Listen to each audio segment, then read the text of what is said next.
Buenos días. La cumbre de jefes de Estado y Gobierno del Grupo de los 77 y China tendrá lugar en apenas unas horas en formato presencial los próximos días 15 y 16 de septiembre. Su tema es retos actuales del desarrollo, papel de la ciencia, la tecnología y la innovación, el cual tiene extraordinaria relevancia y prioridad para la membresía del Grupo de los 77, teniendo en cuenta que es ampliamente abarcador para propiciar un debate de alto nivel, sustancial, con pronunciamientos contundentes de fondo sobre los temas políticos y económicos más apremiantes en medio de la crisis internacional sistémica que sufrimos para las naciones en desarrollo y de los cuales depende en gran medida nuestra supervivencia. La cumbre se propone evaluar y debatir los principales desafíos y cuestiones medulares del desarrollo de las naciones del sur y la contribución indispensable de la ciencia, la tecnología y la innovación para el desarrollo.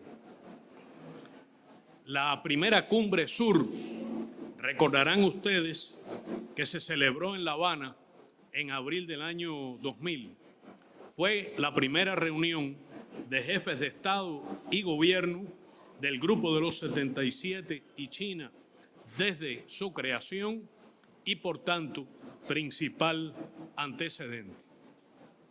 Esperamos que la próxima cumbre de La Habana de estos próximos días contribuya a potenciar la voz del Grupo de los 77 y China en la actual situación internacional como parte de los procesos relevantes de negociación intergubernamental que ocurrirán próximamente, entre ellos la Cumbre de los Objetivos de Desarrollo Sostenible, la Conferencia de las Partes en la Convención Marco de Naciones Unidas sobre Cambio Climático, la COP28, en la tercera Cumbre Sur, que será a principios del próximo año, y en la Cumbre del Futuro.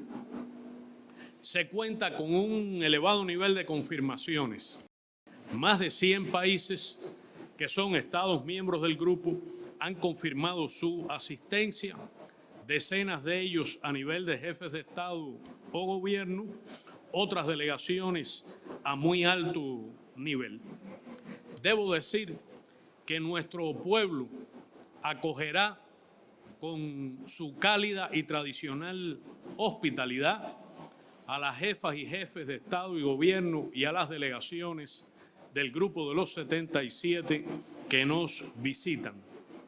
Lo hará con su proverbial afecto, con su alto nivel de información sobre los temas de la situación internacional, con su profundo interés y participación en la política exterior de la Revolución Cubana y haciendo un gran esfuerzo en medio de las muy difíciles condiciones en que se encuentra hoy la economía cubana como resultado del impacto del endurecimiento inédito del bloqueo, de los efectos de la pandemia de COVID-19 y de otros impactos de la crisis económica y social que vive hoy el mundo.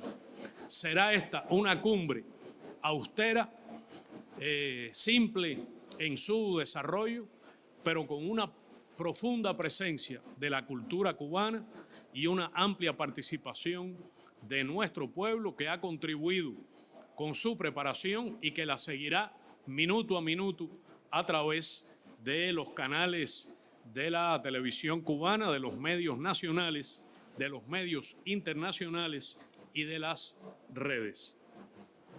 Puedo decir que también han confirmado su asistencia a la cumbre representantes y jefes de organizaciones y organismos internacionales. Nos honrará con su presencia el secretario general de las Naciones Unidas, que asumimos como una expresión del apoyo y los vínculos enriquecedores que existen entre las Naciones Unidas y el Grupo de los 77. Como se ha previsto en el programa, la cumbre contará con una sesión inaugural que será seguida de un debate general o plenario en el que intervendrán los jefes y jefas de Estado y Gobierno, los jefes de delegaciones y algunos organismos internacionales. Y finalmente tendrá, después de la adopción de la declaración final de la cumbre, una breve sesión de clausura.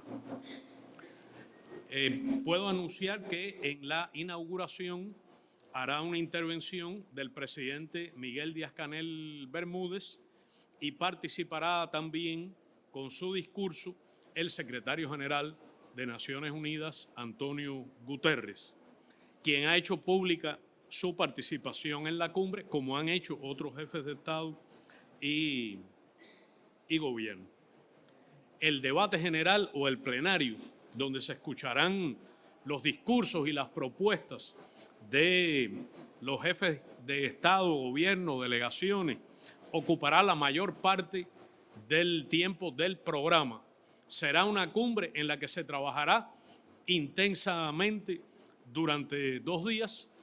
El debate general o plenario comenzará temprano en la mañana del día 15, tan pronto termine la breve ceremonia de apertura, y concluirá, esperamos, en las primeras horas de la tarde del sábado 16, aunque dependerá del tiempo que tomen los oradores. En este momento se han inscrito en la lista de oradores más de 90 Estados miembros del Grupo de los 77, lista que probablemente crezca en las próximas horas. Es una demostración del interés, en primer lugar, en el Grupo de los 77, que ha suscitado esta cita por su naturaleza, por lo oportuna que resulta de cara a la situación y los procesos internacionales, así como por los temas que abordará. Es una expresión también del compromiso con el fortalecimiento del grupo en la defensa de los legítimos intereses de los países del sur. Mencioné que la cumbre adoptará una declaración final que ya ha sido aprobada a través de un proceso amplio de negociación, ampliamente participativo, armonioso, constructivo, de profunda avenencia por los embajadores del Grupo de los 77 que forman parte del capítulo asentado en la ciudad de Nueva York, del capítulo del Grupo de los 77 que funge en la sede de la Organización de Naciones Unidas.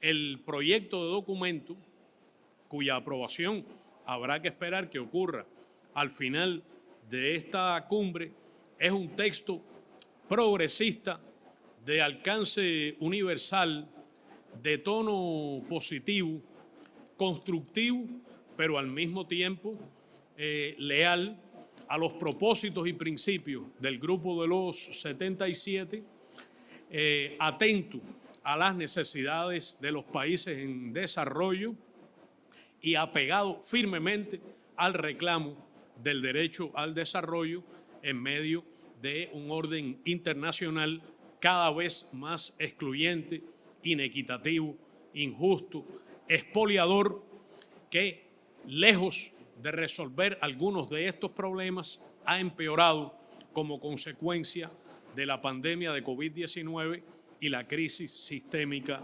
internacional. La cumbre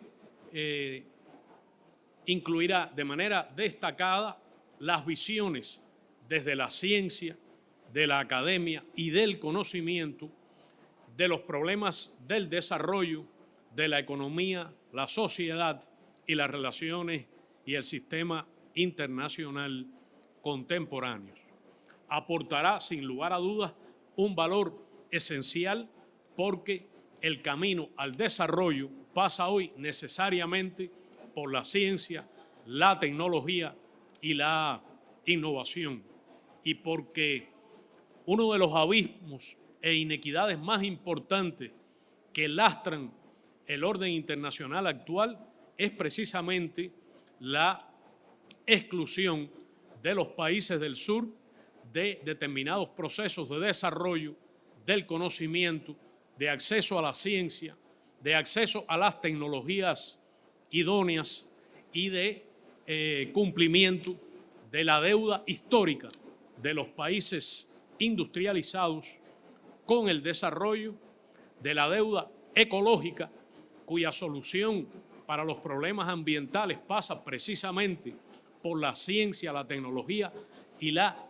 innovación, y no podría de ninguna manera contraponerse al derecho al desarrollo, y también porque los países del sur tenemos un acervo extraordinario, tenemos capacidades comparativas, tenemos talento, conocimiento, culturas autóctonas y poderosas, y tenemos mucho que decir y un aporte que hacer también en materia de ciencia, tecnología y innovación. El texto de la declaración, su proyecto, hace un esbozo general y crítico sobre los principales obstáculos para el desarrollo de las naciones del sur. Contiene además un llamado al establecimiento de un orden económico internacional nuevo, de lo que el Grupo de los 77 en su acervo ha llamado históricamente el nuevo orden económico internacional. Reclama una reforma profunda de la arquitectura financiera internacional, la eliminación urgente de las medidas coercitivas unilaterales, el tratamiento adecuado a la creciente deuda externa de los países en desarrollo, que se multiplica a pesar de que ha sido pagada ya muchas veces. Llama al cumplimiento de los compromisos internacionales en materia de ayuda oficial al desarrollo, que son una obligación moral de los países industrializados, y llama a la financiación del enfrentamiento al cambio climático. Son estos temas y otros parte de los reclamos históricos, algunos nuevos y todos actuales, de los países del sur.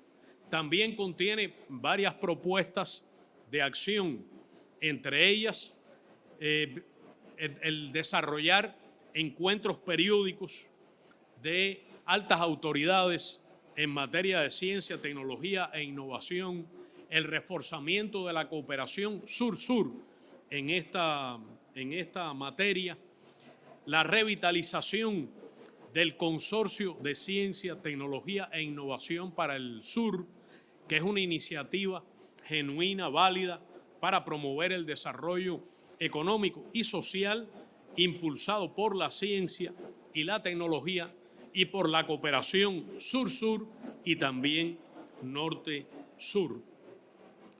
Solicita la celebración durante el 80º periodo de sesiones de la Asamblea General de las Naciones Unidas de una reunión de alto nivel sobre ciencia, tecnología e innovación para el desarrollo, en la cual se debatan junto al resto de la comunidad internacional, es decir, junto al conjunto de los Estados miembros de las Naciones Unidas, las medidas que deben adoptarse para atender las necesidades del sur en estos ámbitos.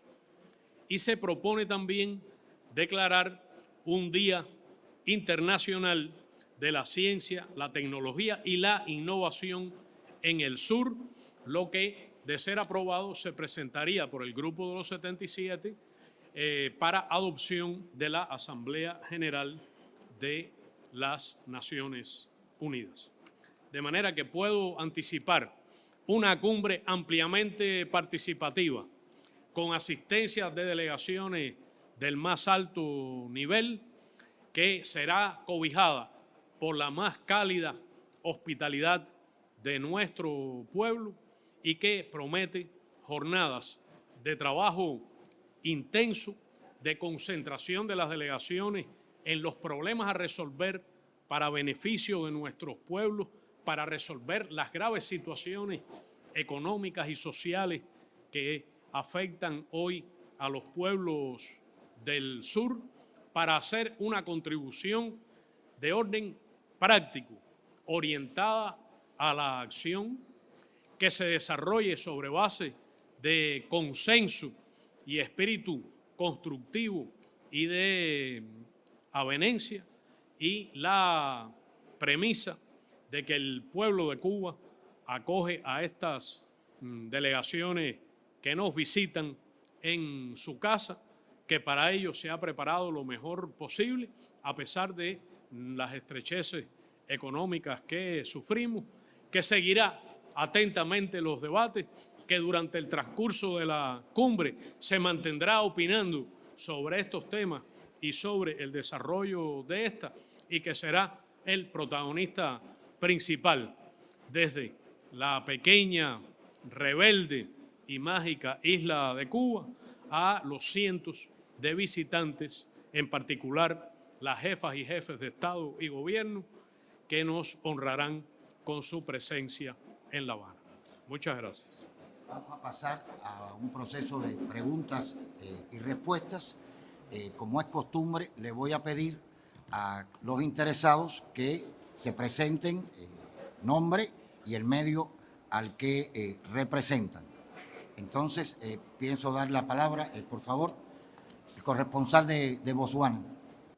Thank you. My name is Moshe. Muchas gracias. Me llamo Mese Porabas de Botswana.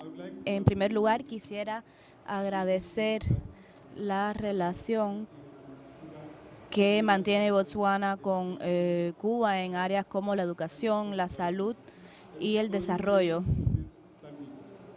En relación con la cumbre,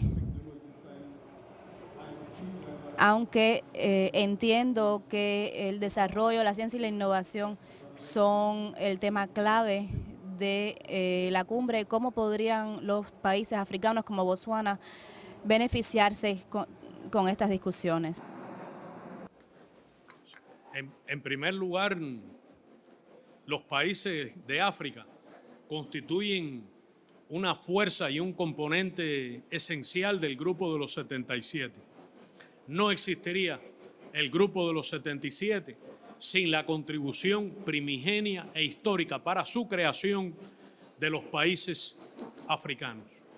Los procesos de descolonización e independencia orientados al desarrollo y a procesos intergubernamentales en los ámbitos económicos y sociales han sido una contribución relevante de África. En tercer lugar, África tiene mucho que enseñar a los países industrializados y a todos los demás de su cultura, de sus experiencias, incluidas sus experiencias de desarrollo. Tiene ventajas comparativas impresionantes en materia económica, en materia social. Sus culturas son de extraordinaria riqueza. África es un continente decisivo para el desarrollo de la humanidad y para el enfrentamiento al cambio climático que amenaza la sobrevivencia de la especie humana. África plantea con todo derecho el reclamo de que no puede contraponerse el desarrollo al enfrentamiento al cambio climático. Reclama el que se honre la deuda histórica de la colonización y de la esclavitud que marca hasta hoy los procesos de las economías africanas.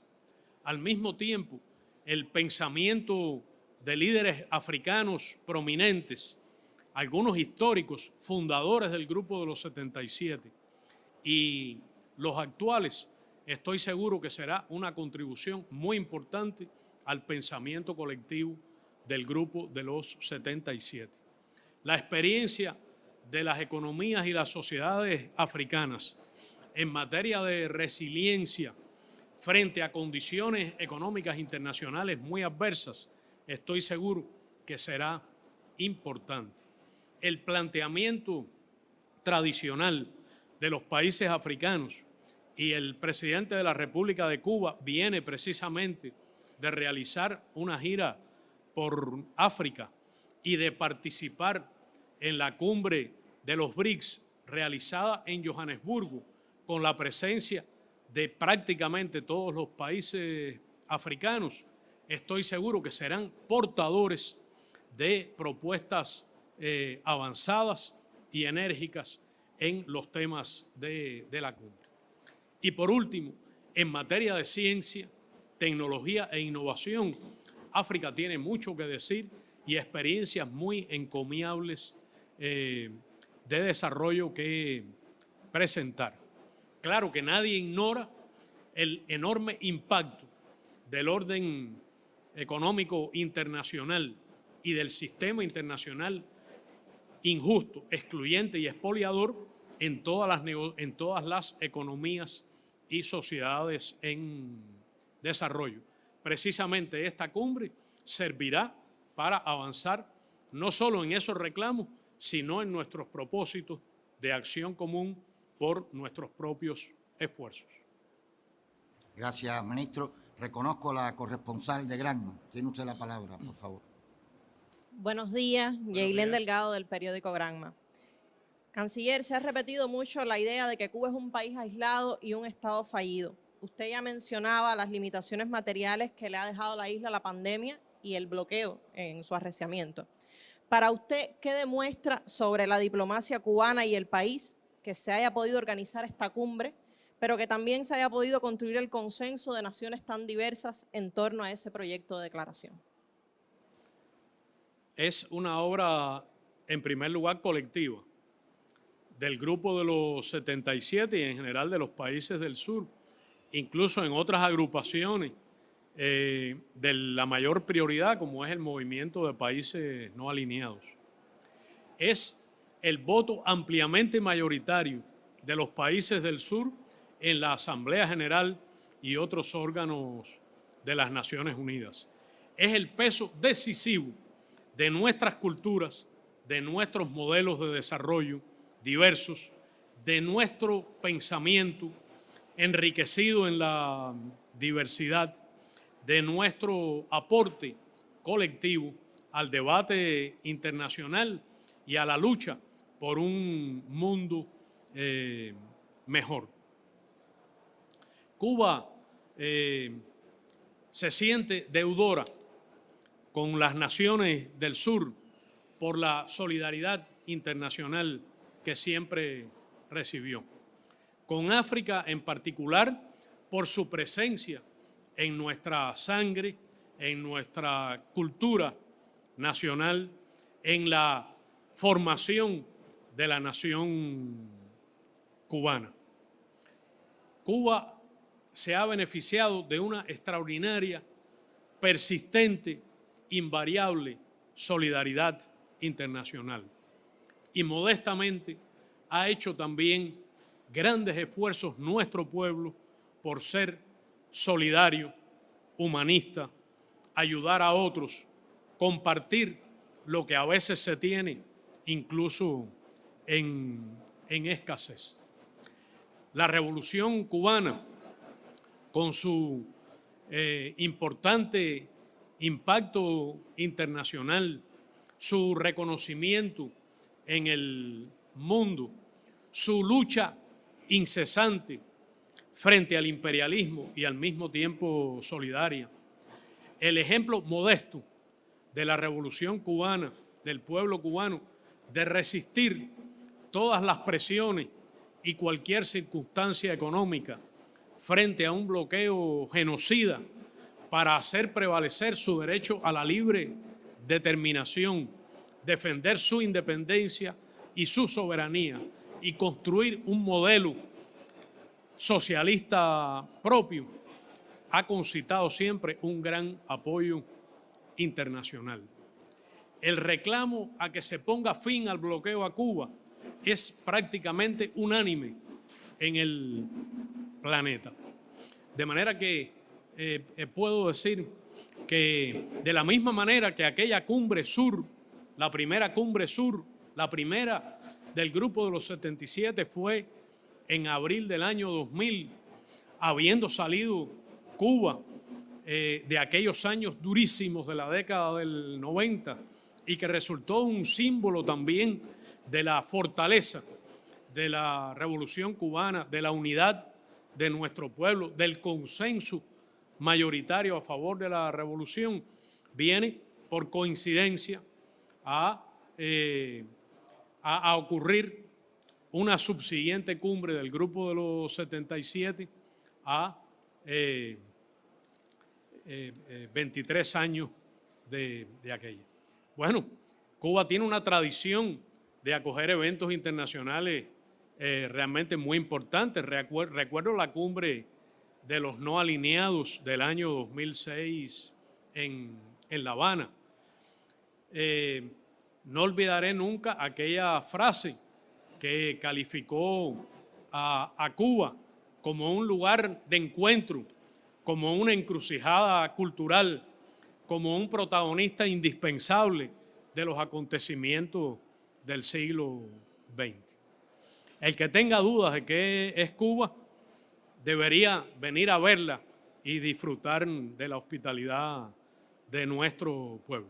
Estoy convencido que la cumbre extraordinariamente exitosa que va a ocurrir durante este fin de semana va a ser celebrada por nuestro pueblo, por la comunidad internacional y va a servir también de reconocimiento a la unidad y a la solidaridad del Grupo de los 77. Gracias, ministro. Reconozco a la corresponsal de Almayadín, por favor. Soy Wafika Mehdi de Almayadín, ministro. Bueno, nosotros todos estamos celebrando el éxito ya de Cuba en la celebración de esa manera tan exitosa de la cumbre, enfrentando ese gran desafío de organizarla en las condiciones actuales, no solo de Cuba, sino del mundo entero. Y pensamos que en esta cumbre importante de alto nivel, nosotros desde Almayadín queremos felicitar a Cuba de antemano por ese gran éxito. La pregunta es, ¿qué significa? Aunque usted ha contestado de una manera o de otra esto, pero nos gustaría escuchar de manera directa a los seguidores de Almayadín, ¿qué significa para Cuba política, diplomática y estratégicamente ser sede de esta cumbre en estas condiciones? ¿Y hasta qué punto Cuba está satisfecha con el nivel de presencia árabe e islámica en esta cumbre de La Habana? Gracias. Sí. Cuba acoge esta cumbre con profunda modestia y con un sentido de servicio al Grupo de los 77 y a la comunidad internacional. No hemos pensado ni por un minuto en cómo Cuba podría o no beneficiarse con un evento de esta naturaleza. Es el placer de cumplir nuestro deber. Es la obligación moral de hacer nuestro aporte al debate internacional, en particular entre los países del sur. Es sumarnos a la lucha de los países en desarrollo, que es nuestra propia lucha. De manera que puedo decir que nuestro pueblo, que esperará, por supuesto, esperará que ocurra la cumbre para celebrar su éxito, aunque confiamos que sea exitosa, encontrará satisfacción sobre todo en lo que brindará a las delegaciones participantes, en lo que la cumbre aportará a las naciones del sur. Y puedo decir que sentimos satisfacción por el alto nivel de convocatoria que ha mostrado el Grupo de los 77 para este evento y a la presencia amplia y significativa de jefes y jefas de Estado y de gobierno, de líderes internacionales y de prácticamente todos los miembros del Grupo de los 77 y China. No anticipamos un sentimiento de celebración. Esperaremos a que la cumbre se realice y ocurra, a escuchar el aporte de los jefes de Estado y gobierno y los jefes de delegaciones en el debate que va a ocurrir, porque la cumbre es mucho más que un papel, es mucho más que una reunión, es sobre todo un intercambio de Estado con relación a problemas indispensables, es escucharnos unos a otros y sobre todo es ponernos de acuerdo para transformar esas ideas que seguramente serán muy valiosas en una acción resuelta y concertada. Pero puedo expresar satisfacción por el nivel de confirmación de jefes de Estado y gobierno y de los Estados miembros y de organismos internacionales a esta cumbre. Los invito a seguirla minuto a minuto. Estaremos a su disposición. He estado últimamente en algunas cumbres en las que no hemos tenido este vínculo entre los medios de comunicación y las redes y la gente y los pueblos y los líderes internacionales que han asistido. He estado incluso en algunas cumbres cuyo debate, el aporte de los jefes de Estado y gobierno y delegaciones, sus discursos ni siquiera han sido transmitidos y hasta hoy no se conoce. Esta cumbre tendrá bueno, a lo mejor alguien podría decir la peculiaridad en estos tiempos difíciles, pero seguirá la tradición del Grupo de los 77 y de Cuba, de que todo lo que ocurra en ella estará al alcance de ustedes, incluso más será visto y seguido directamente por los pueblos del mundo. Muchas gracias. Voy a recoger otra pregunta más, reconozco al corresponsal de EFE y con esta cerramos la ronda de preguntas. Adelante, Juan. Muchas gracias, canciller. Soy Juan Palop, de la agencia de noticias EFE. Ya que tengo la oportunidad, quería hacerle una doble pregunta sobre la cumbre. Quería preguntar, en primer lugar, por el riesgo de que la declaración final se quede tan solo en retórica común, porque el grupo no tiene mecanismos establecidos de acción, como decía hace un segundo, y porque también parte del documento de esta declaración final son reclamaciones a países que no pertenecen al grupo, como el reclamo para cambiar la arquitectura financiera internacional o los reclamos a hacer transferencias de tecnología. Y la segunda pregunta es, en la declaración final también hay una alusión al bloqueo, pero no a la inclusión de Cuba en la lista estadounidense de países que promueven el terrorismo. Quería preguntarle si es que no había consenso para incluir esa segunda parte en la declaración final o si hay otros motivos. Y si hay otros motivos, por favor, si nos los puede explicar. Gracias. Sí. Bueno, este es un mundo poco democrático. Sin embargo, yo espero que haya un mínimo de consideración en los estados ricos e industrializados que debieran reconocer incluso que lo que ocurra con las naciones del sur es motivo de supervivencia también para las del norte. Debieran reconocer que navegamos en el mismo barco en aguas muy procelosas y que o nos salvamos todos como especie y como sistema internacional o no se salvarán ni siquiera los multimillonarios. En segundo lugar, yo espero seriedad de los gobiernos de los países industrializados que han hecho y firmado compromisos directos y concretos como el de la ayuda oficial al desarrollo, por ejemplo, o como el de la financiación al cambio climático. No podría subestimarse el valor moral de un reclamo de las 3/4 partes de los Estados miembros de las Naciones Unidas. No podría subestimarse el valor político de este mensaje que lanzará al mundo a los pueblos de los países industrializados, incluidos a los ciudadanos que viven en los bolsones de pobreza o que están en los sectores de menos ingresos y que es como si vivieran en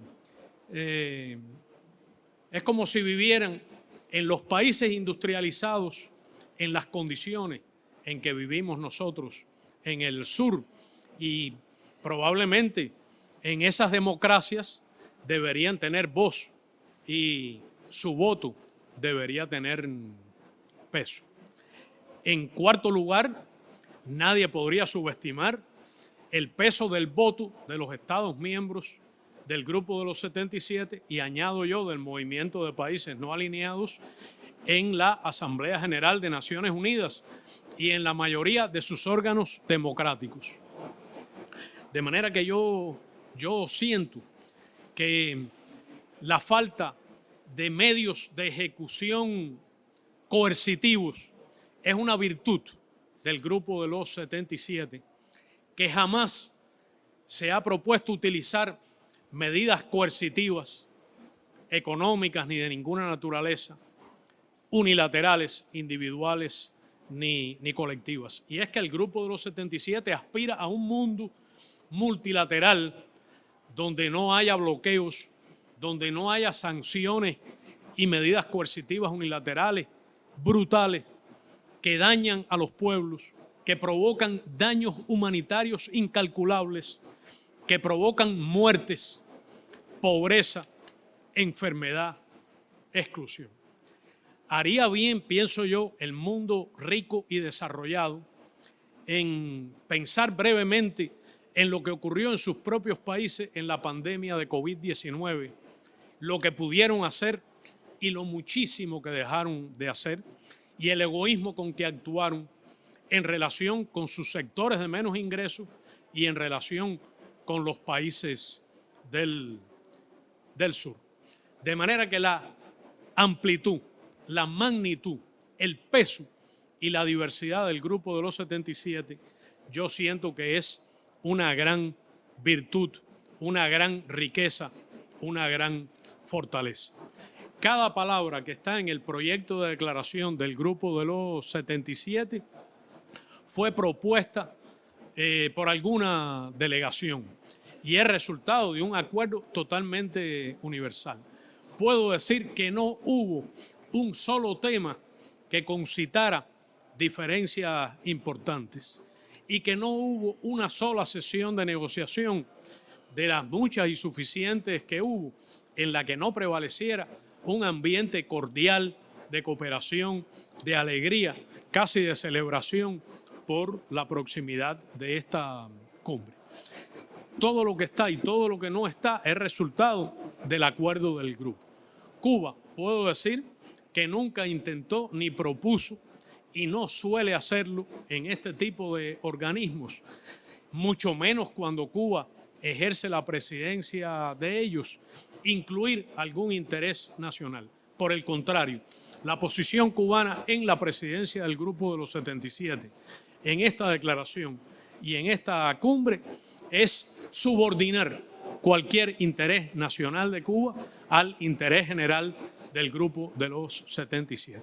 Pero puedo decirle que ese tema no fue en modo alguno ni motivo de discusión, ni de desavenencia, ni de decisión. También podría recordarle que hay una posición internacional que suscriben todos los países del Grupo de los 77 y que se refleja en otros documentos en relación con este asunto en particular, en que también algunos países como los de la Unión Europea ejercen también el reclamo de la exclusión de Cuba de esa lista espuria y unilateral que nadie reconoce que además en el caso de Cuba es totalmente arbitraria e injusta. Muchas gracias. Muchas gracias, ministro, por su presentación.